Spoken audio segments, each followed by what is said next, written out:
Baiklah, Assalamualaikum warahmatullahi wabarakatuh. Kami dari kelompok apa ya, di sini akan mempresentasikan terkait tugas yang telah diberikan sebelumnya, yakni tentang Naive Bayes Classification.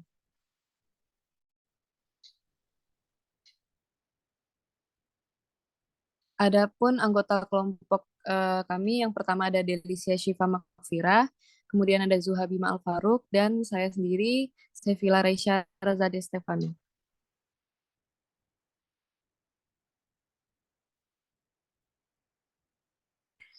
Untuk materi yang pertama akan saya jelaskan, yakni definisi dan konsep dari Naive Bayes.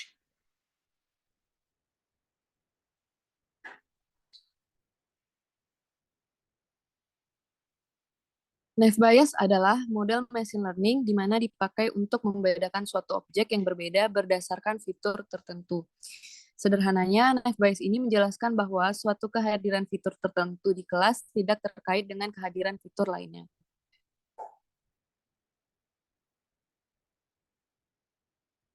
Adapun konsep dari Naive Bayes ini, yang pertama, algoritma ini bekerja sangat cepat dan dapat dengan mudah memprediksi kelas dari kumpulan data pengujian. Kemudian algoritma ini bisa digunakan untuk memecahkan masalah yang berhubungan dengan prediksi multi-kelas karena algoritma ini cukup berguna untuk menyelesaikannya. Kemudian pengklasifikasi algoritma Naive Bayes ini berkinerja lebih baik daripada model lain dengan lebih sedikit training data jika asumsi independensi fitur berlaku.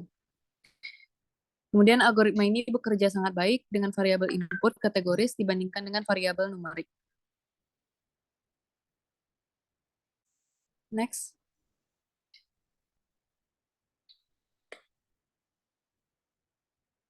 Uh, ada berikutnya yaitu macam-macam dari Naive Bayes. Next. Uh, macam-macam dari Naive Bayes itu yang pertama ada Bernoulli Naive Bayes, yang kedua Naive Bayes multinomial, dan yang terakhir Gaussian Naive Bayes.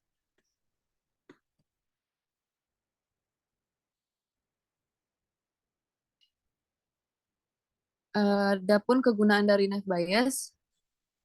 Next. Yang pertama, mengklasifikasikan dokumen teks seperti teks berita ataupun teks akademis. Yang kedua, sebagai metode machine learning yang menggunakan probabilitas.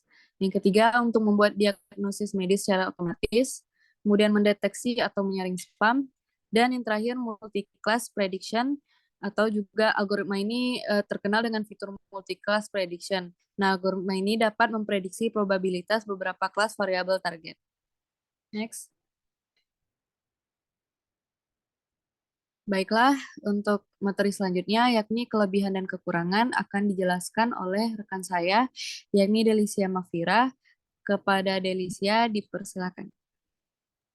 Baiklah, terima kasih sebelumnya kepada moderator. Selanjutnya saya akan menjelaskan mengenai kelebihan dan kekurangan dari algoritma Naive Bayes. Nah, untuk kelebihan dari algoritma ini sendiri adalah yang pertama, algoritma ini bekerja sangat cepat dan dapat dengan mudah memprediksi kelas dari kumpulan data pengujian. Yang kedua, algoritma ini bekerja sangat baik dengan variabel input kategoris dibandingkan dengan variabel numerik. Yang ketiga, hanya memerlukan jumlah data sedikit yang dibutuhkan untuk melakukan pengklasifikasian. Lalu selanjutnya ada cepat, efisien, dan mudah untuk dibuat. Yang kelima, dapat mengabaikan nilai yang hilang selama perhitungan estimasi peluang. Yang keenam, dapat digunakan untuk klasifikasi masalah biner ataupun multi-class. Dan yang terakhir, tidak memerlukan jumlah data dan data training yang banyak. Nah, selanjutnya, untuk kekurangan dari algoritma Naive Bayes sendiri adalah yang pertama, apabila probabilitas kondisionalnya bernilai 0, maka probabilitas prediksi juga akan bernilai 0. Asumsi bahwa masing-masing variabel independen membuat berkurangnya akurasi, karena biasanya ada korelasi antara variabel yang satu dengan variabel yang lain. Lalu yang ketiga, keakuratannya tidak bisa diukur menggunakan satu probabilitas saja, butuh bukti-bukti lain untuk membuktikannya. Dan yang terakhir adalah untuk membuat keputusan diperlukan pengetahuan awal atau pengetahuan mengenai masa sebelumnya. Keberhasilannya sangat bergantung pada pengetahuan awal tersebut.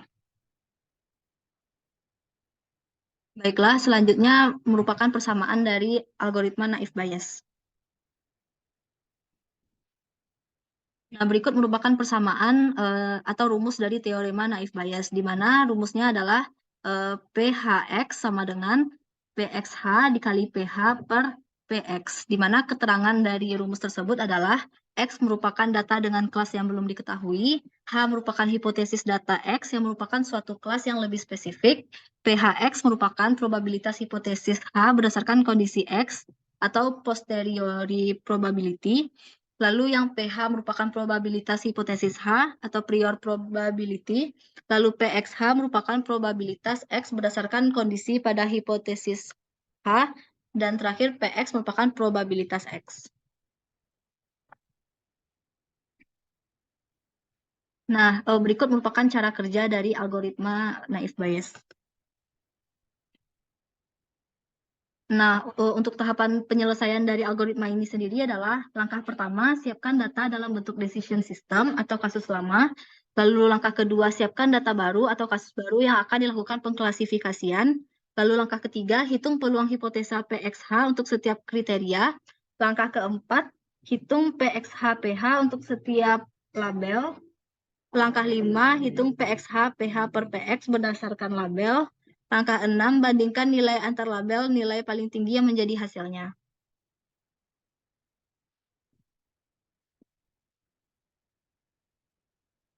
Oh, baiklah, saya kembalikan kepada moderator. Baik, terima kasih kepada Delisia. Untuk materi selanjutnya akan dijelaskan oleh rekan saya, yakni Zuabima Faruk. Pada Zuabima, dipersilakan. Baik, terima kasih kepada moderator. Saya akan menjelaskan studi kasus. Nah, di sini studi kasus yang diambil yaitu metode naive Bayes pengambilan keputusan cuaca. Nah, di sini kasusnya itu adalah dataset untuk apakah bisa bermain golf atau tidak. Nah, di sini kondisi cuaca itu ada yang pertama hujan, mendung, cerah, eh, lalu temperaturnya itu ada panas, tengah, sedang, dan dingin. Lalu untuk humidity-nya ada high dan normal. Untuk beranginnya itu ada true and false. Dan untuk play golf-nya itu ada ya dan tidak. Next. Nah, eh, dengan menggunakan formula naive Bayes, maka probabilitas yang dapat dihitung itu adalah sebagai berikut. Nah, di sana ada outlook, dari outlook-nya, temperaturnya, humidity-nya, wind-nya. Nah, yang terakhir itu ada probabilitas iya dan tidak. Next.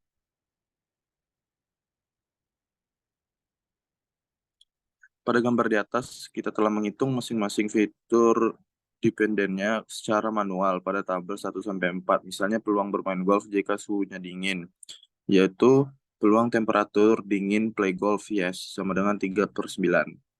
Kita juga perlu mencari peluang kelas P, Y yang telah dihitung pada tabel.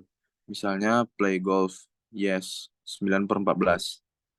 Dengan menghitung semua peluang, maka model klasifikasi untuk naive Bayes classifier sudah siap. Kita dapat melakukan pengujian dengan menerapkan beberapa kondisi tertentu untuk mengetahui probabilitas bermain golf, apakah iya atau tidak.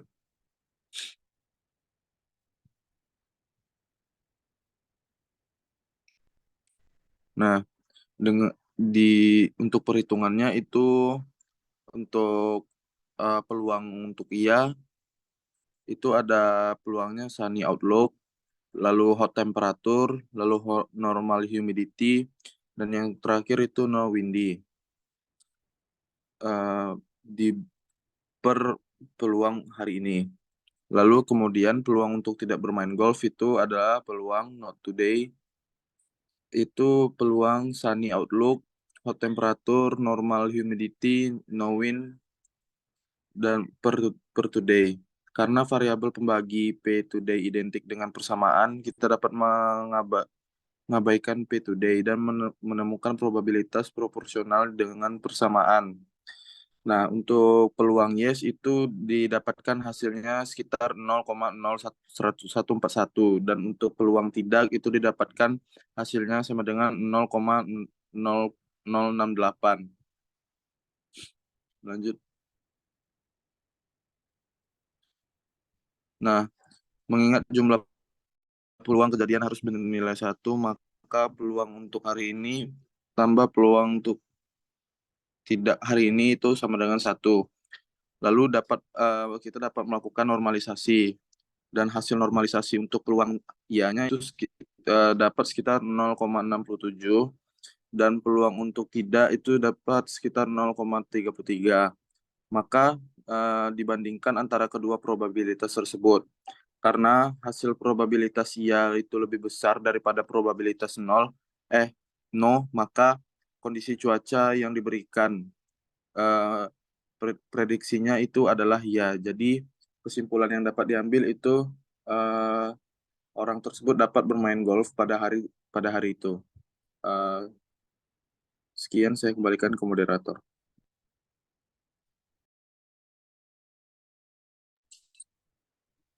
Baiklah, terima kasih kepada Zulbima. Mungkin sekian dari kelompok kami. Apabila ada kesalahan mohon dimaafkan. Saya akhiri. Assalamualaikum warahmatullahi wabarakatuh.